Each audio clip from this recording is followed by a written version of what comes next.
ხო, მოდი იქიდან დავიწყოთ, რომ მე ვგრძნობ, რომ ხალხი ძალიან თბილად ხდება, როგორც ყველგან საქართველოში, სამეგრელოშიც ასეა.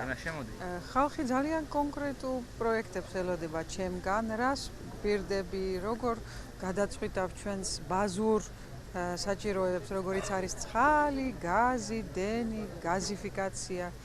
აი ეს აქამდე უნდა ყოფილიყო, ხო?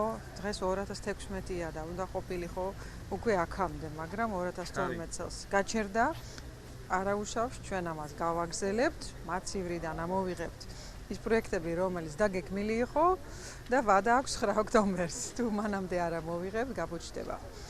ჩვენ ასევე ვთავაზობთ ანაკლის სპორტის და ლაზიკის პროექტის განხორციელება, რაც ძალიან დიდი სამუშაო ადგილებს შექმნის მთელი რაიონისთვის. ასევე ის ავტობანი, რომელიც უნდა იყოს ფოთით, ბათუმში და ასევე აი ეს რუხის ციხის რეაბილიტაციაც პერსპექტიული გეგმაა და მე ვიყავი სპეციალურად დავათვალიერე და მე მგონი მართლა ეს მეორე აი როგორც გვაქვს იქ რაბატი, მეორე რაბატი იქნება ნამდვილად. ასეთი პოტენციალი აქვს. აი ზოგადად სამეგრელოს აქვს დიდი პოტენციალი. ჯერ ერთი ხალხი თვითონ არის ძალიან აქტიური, წამყვანი ძალა. შრომის მოყვარე ხალხია. ფიქრობენ მომავალზე და არეზარებად ჩაერთვებიან საქმეებში და აი გვინდა რომ ეს მთელი რეგიონი ამითი ისარგებლოს, ამ ხალხით, ამ ენერგიით, რომ წინ წავიდეს და ეს პროექტები ნამდვილად განხორციელდეს. რაც შეეხება პროვოკაციებს და შემოგზავნილ ადამიანებს, ეს ყველა არჩევნებზე ხდება ხოლმე, ეს არ მადარდებს. თუმცა რა თქმა უნდა ძალიან მიუღებელია. ახლა როცა საუბრობ მოსახლეობასთან, მართლა გაინტერესებ მათი პრობლემების შესახებ, დეტალები, ხან ბინაში შედიხარ, ხან ადამიანს ეფერები, ვინც ტირის შენს წინაშე და მე ვიღაცა მოდის და გეუბნება სანდრა სახში წადი, ხო? ძალიან უხერხულია. ან ბათუმში რომ მოვიდა ქალი და ერთი ქალბატონის კითხვაზე პასუხს, უпростоრად ჯერ კითხვას უსმენდი და ეს ქალი შემოიჭრა, ასე თქვა, ხო, ჩვენ საუბარი.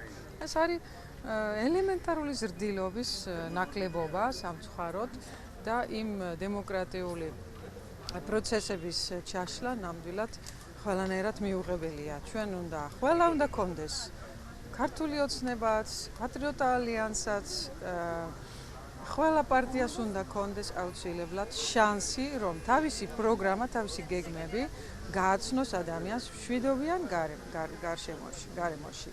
მათ შორის ჩვენც და ჩვენ ამას აქამდეც ვაკეთებდით, ვაგრძელებთ აუცილებლად, ხან იქნება დიდი შეხვედრა, ხან იქნება პატარა შეხვედრა, ხან სახლში შედიხარ, ხან საავადმყოფოში შედიხარ, ან ნებისმიერ ადგილზე.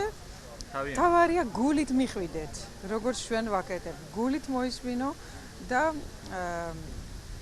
ისაუბრო გულწრფელად, რას აპირებთ, რას უპირდებით, რომ მართლა აი პერსპექტივა მივცეთ ხალხს და ისევ ეს იმედი დაბრუნდეს ნამდვილად. აი ჯანდაცვა, რა თქმა უნდა, ჩემი პრიორიტეტია, ასევე სოციალური საკითხები, გენდერული თანასწორობის საკითხები და მე შევეცდები, რომ ის რაც კარგი იყო, რომ ეს შევინარჩუნოთ და გაუმჯობესებული პაკეტი შევთავაზოთ მოსახლეობას, ანუ სამლებით რომ შევიდეს იმ პაკეტში, თუმცა უნდა ვთქვა, რომ ზოგი უფრო შეძლებული ადამიანია, ზოგი ძალიან გაჩვერებულია და მათ შორის უნდა იყოს სხვაობა. ხელმისაწვდომი უნდა იყოს ყველასთვის, დახმარება უნდა იყოს ყველასთვის, ანუ ფინანსურს გულისხმობ, თანადაფინანსება, მაგრამ გააჩნია როგორი დონის გაჭირვება, ან როგორი დონის შესაძლებლობა აქვს იმ ოჯახს. მე მგონი ამისი დივერსიფიკაცია უნდა მოხდეს.